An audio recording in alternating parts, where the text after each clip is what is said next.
శౌర్య Apple తినుకుంటూ అలా వస్తూ ఉంటే అక్షయ బుక్ చదువుకుంటూ నిద్రలోకి జారుకుంటుంది.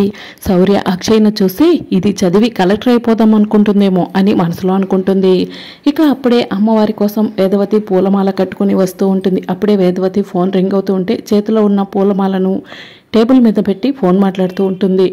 ఇక శౌర్య వేదవతి పూలమాల అక్కడ పెట్టడం చూసి గ్రాని ఈ పూలమాలను అమ్మవారి కోసం అల్లినట్టుంది, అక్షయ్ను ఇప్పుడు బుక్ చేయాలి అని చెప్పి వేదవతి చూడకుండా పూలమాలను తీసుకెళ్లి నిద్రపోతున్న అక్షయ్ తల్లో పెడుతుంది. ఇక వేదవతి ఫోన్ మాట్లాడడం పూర్తవగానే అమ్మవారి కోసం పూలమాల అల్లి ఇక్కడే పెట్టాను కనిపించట్లేదు అని చెప్పి ఇల్లంతా వెతుకుతూ ఉంటుంది. ఇక అప్పుడే శౌర్య వెళ్ళి గ్రానీకి అంటించాలి అని మనసులో అనుకుని వేదవతి దగ్గరకు వస్తుంది. ఏం వెతుకుతున్నావు గ్రాని అని చెప్పి అడుగుతూ ఉంటుంది. అమ్మవారి కోసం పూలమాల అల్లాను, నువ్వేమైనా చూసావా అని చెప్పి వేదవతి అడుగుతుంటుంది. చూశానుగా అని చెప్పి శౌర్య అంటుంది. ఎక్కడ చూసావు అని వేదవతి అడుగుతుంటుంది. అక్షయ్ తల్లో అని చెప్పి శౌర్య చెప్తూ ఉంటుంది. ఇక దాంతో వేదవతి కోపంగా అక్షయ అని చెప్పి గట్టిగా అరవటంతో నిద్రపోతున్న అక్షయ ఒక్కసారి ఉలిక్కిపడి ఏమైంది పెద్దమ్మ గారు అని చెప్పి అడుగుతూ ఉంటుంది. ఇక వేదవతి అక్షయ్ తల్లో పూలమాల చూసి నిన్ను అని చెప్పి అక్షయ్పై చేయెత్తుతుంది. ఈ పని నువ్వు కాకుండా ఇంకెవరైనా చేసుంటే వాళ్ళ చెంపలు పగలగొట్టేదాన్ని అని వేదవతి చెప్తూ ఉంటుంది. నేనేం చేశాను పెద్దమ్మ గారు అని చెప్పి అక్షయ్ అడుగుతుంటుంది. అమ్మవారి కోసం అల్లిన పూలమాల నువ్వు పెట్టుకుంటావా? నీకు కాస్తైనా బుద్ధుందా? అమ్మవారికి పెట్టవలసిన మాలను ధరించే అర్హత నీకుందా అని వేదవతి అడుగుతూ ఉంటుంది. అసలు ఈ మాల నా తల్లోకి ఎలా వచ్చిందో నాకు తెలియదు పెద్దమ్మ గారు అని అక్షయ్ చెప్తూ ఉంటుంది. నోరు తెరిస్తే అన్ని అబద్ధాలే, ఎలా పుట్టావో ఏంటో కానీ నేను నిన్ను ఈ మాట అనకూడదు, కానీ నీ శని ఎప్పుడు విరగడవుతుందో అని చెప్పి వేదవతి అక్షయ్ను అని అక్కడి నుంచి వెళ్ళిపోతుంది. ఈ పూలు నా తల్లోకి ఎలా వచ్చాయి అని అక్షయ ఆలోచిస్తూ ఉంటుంది. నేనే పెట్టాను అక్షయ అని శౌర్య చెప్తుంది. నువ్వు ఈ ఇంట్లో నుంచి వెళ్లే వరకు నేను ఇలానే దెబ్బ కొడుతూనే ఉంటాను, ఎలా ఉంది దెబ్బ అని శౌర్య అడుగుతుంటుంది. నువ్వు నన్ను దెబ్బ కొడుతున్నానని చెప్పి సంతోషపడుతున్నావేమో కానీ నేను ఉన్నంత ప్రశాంతంగా నువ్వు ఉండలేవు శౌర్య. నువ్వు ఇలానే పెరిగితే కనుక పగ ప్రతీకారాలంటూ పెద్దయ్యాక పిచ్చిదాని అయిపోతావు. నేను బయటదాన్ని కాబట్టి సర్దుకుంటాను. ఏదో ఒకరోజు అవును మేడం కూతురు వస్తుంది, తను నిన్ను ఎదిరిస్తుంది, ఆ విషయం గుర్తుంచుకో శౌర్య అని శౌర్యకు అక్షయ చెప్పి అక్కడి నుంచి వెళ్ళిపోతుంది. ఫైనల్ పంచ్ నాదనుకుంటే తనదవుతుంది అని చెప్పి శౌర్య మనసులో అనుకుంటుంది. ఇక మరోవైపు అవని శ్రీకర్ నర్స్ మీరా చెప్పిన ప్లేస్కి వచ్చి అక్కడ కార్ ఆఫ్ చేస్తారు. అవని నర్స్ మీరా చెప్పిన ప్లేస్ ఇదే, 5 సంవత్సరాల క్రితం బిడ్డను నర్స్ మీరా ఇక్కడ వదిలింది, ఇప్పుడు ఏ ఆధారాలతో బిడ్డను వెతకాలి అవని అని శ్రీకర్ చెప్తూ ఉంటే పదబావ ముందుకు వెళ్ళి అలా వెతుకుతూ ఉంటే ఏమైనా ఆధారాలు దొరుకుతాయేమో అని అవని చెప్తుంది. ఇక అలా అవని శ్రీకర్ కనిపించిన వాళ్ళందరినీ కూడా అడుగుతూ అలా ముందుకు వెళ్తూ ఉంటారు. ఇక అప్పుడే సడన్ గా అవనికి ఒక చంటి బిడ్డ బొమ్మ రోడ్డు మీద గీసి కనపడుతుంది. బావా అటు చూడు బావా అని చెప్పి అవని అంటుంది. ఇక అవని శ్రీకర్ ఇద్దరు కూడా ఆ చంటి బిడ్డ బొమ్మ దగ్గరికి వెళ్తారు. బావా ఈ బొమ్మ ఎవరు గీసుంటారు? బిడ్డను వెతుక్కుంటూ వస్తే ఈ బొమ్మ కంటపడింది ఏంటి బావా అని అవని అడుగుతుంటే ఇదేదో శుభసూచకంలా అనిపిస్తుంది అవని అని చెప్పి శ్రీకర్ చెప్తూ ఉంటాడు. ఈ బొమ్మను ఎవరు గీసుంటారు బావా అని అవని అడుగుతుంటుంది.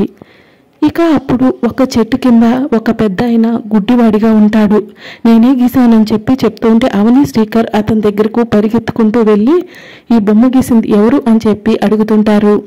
నేనే గీశాను, కానీ గీపించింది ఆ శివయ్య అని చెప్పి అతను చెప్తూ ఉంటాడు. ఆ పురిటి బిడ్డను ఎందుకు గీశారు అని చెప్పి అవని శ్రీకర్ అతన్ని అడుగుతుంటారు.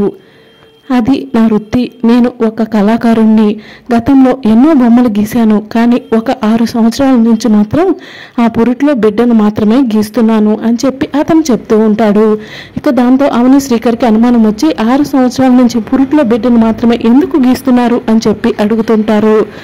శివుడు ఆజ్ఞ లేదే చీమైనా కుట్టదు అంటారు కదా, ఆ శివయ్యే నాతో అలా గీపిస్తున్నాడు, దానికి ఒక కథ ఉంది చెప్తాను రండి అని చెప్పి అతను అవని శ్రీకర్ని తీసుకుని పురిటి బొమ్మ గీసిన దగ్గరకు తీసుకెళ్తాడు.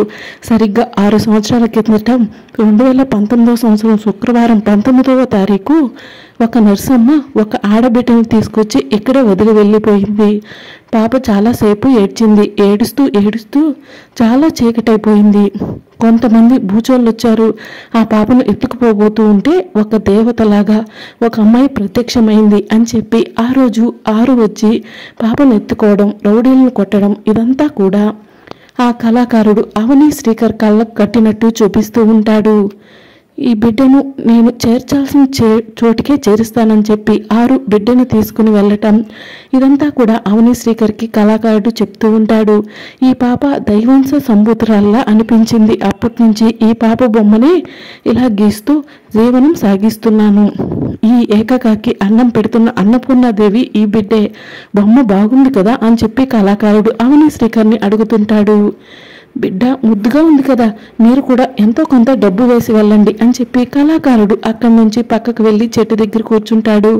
ఇక అవని శ్రీకర్ మొదట చాలా సంతోషపడతారు. ఇక తర్వాత కాసేపటికి అవని దుఃఖం అంతా కూడా బయట పెట్టుకుంటుంది. బావా బావా బిడ్డ, బావా బిడ్డ చూడు బావా, ఇలాంటి పరిస్థితి బిడ్డకి రావటం ఏంటి బావా, బిడ్డ కాళ్ళు చూడు బావా ఎంత అందంగా ఉన్నాయో, బిడ్డ చేతులు చూడు బావా ఎంత అందంగా ఉన్నాయో, బిడ్డ కళ్ళు చూడు బావా ఎంత అందంగా ఉన్నాయో. ఏ తల్లైనా బిడ్డకు జన్మ ఇచ్చిన తర్వాత కళ్ళు తెరవగానే ముందు బిడ్డను చూసుకోవాలనుకుంటుంది. ఆ రోజు ఉన్న పరిస్థితుల్లో బిడ్డను చూసుకోలేకపోయాం. ఈ రోజు ఇలాంటి పరిస్థితుల్లో బిడ్డను చూడాల్సి వస్తుందని అనుకోలేదు బావా. ఏ తప్పు చేసిందని చెప్పి బిడ్డకు ఇలాంటి పట్టించారు బావా ఆ మూర్ఖులు అని చెప్పి అవని ఏడుస్తూ ఉంటుంది. ఇక అవనితో పాటు శ్రీకర్ కూడా చాలా బాధపడుతూ ఉంటాడు. ఇక అవని పాప బొమ్మ పక్కనే పడుకుని పాప మీద చేయి వేసి పడుకున్నట్టు పడుకుని ఏడుస్తూ ఉంటుంది. ఇక అవనిని చూసి శ్రీకర్ బాధపడుతూ ఉంటాడు. ఇక అప్పుడు ఆ కళాకారుడు పసివాడో ఏమిటో అని చెప్పి పాట పాడుకుంటూ ఆ రోజు అరుంధతి వచ్చి బిడ్డను కాపాడటం, నర్స్ మీరా బిడ్డను వదిలి వెళ్ళటం, బిడ్డ అమ్మవారి దగ్గరికి చేరటం ఇదంతా కూడా గుర్తు తెచ్చుకుంటూ అలా పాట పాడుతూ ఉంటాడు. ఇక అవని బిడ్డ బొమ్మ పక్కన కూర్చుని ఏడుస్తూ ఉంటుంది. అవని ఇలా పడుకుని ఏడిస్తే ఎలా చెప్పు, ఆ తర్వాత ఏం జరిగిందో అతన్ని వెళ్ళి అడుగుదాంరా అని చెప్పి శ్రీకర్ చెప్పడంతో అవని శ్రీకర్ ఇద్దరు కూడా పరిగెత్తుకుంటూ అతని దగ్గరికి వెళ్తారు.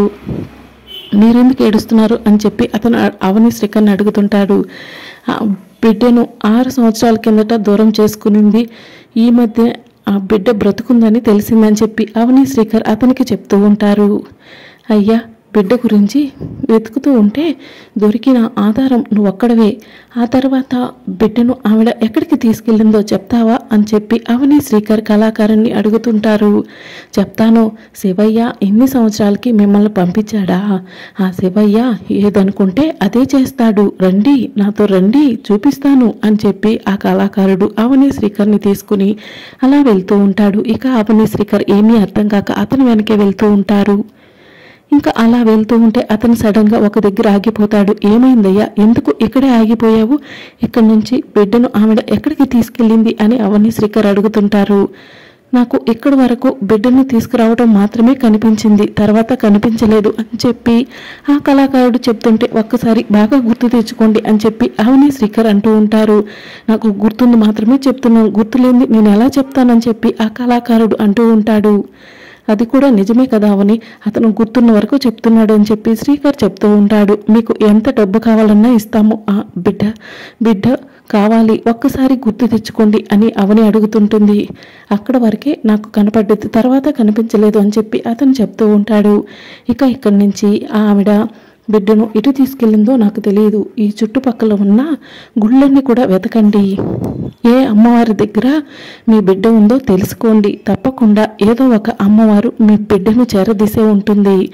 ఆ బిడ్డ కారణ జన్మరాలు, అమ్మవారి హంస దైవాంశ సంభూతురాలు, వెతకండి, చుట్టుపక్కల గుడులన్నీ కూడా వెతకండి, తప్పకుండా మీ బిడ్డ మీకు దొరుకుతుంది అని చెప్పి అతను వెళ్తూ ఉంటే ఇక అప్పుడే శ్రీకర్ 1 నిమిషం ఆగండి అని చెప్పి పర్సులో నుంచి డబ్బులు తీసి అతనికి ఇస్తూ ఉంటే, వద్దు నాకు వద్దు, ఆ బిడ్డ బొమ్మ వేస్తున్న దగ్గర నుంచి నాకు భోజనానికి ఎటువంటి లోటు లేదు అని చెప్పి అతను అక్కడి నుంచి వెళ్ళిపోతాడు. ఇక అవని శ్రీకర్ అయోమయంలో ఉంటారు. మరి రాబోయే ఎపిసోడ్లో ఏం జరుగుతుందో తెలుసుకోవాలనుకుంటున్నారా? ఛానల్ని సబ్స్క్రైబ్ చేసుకోండి.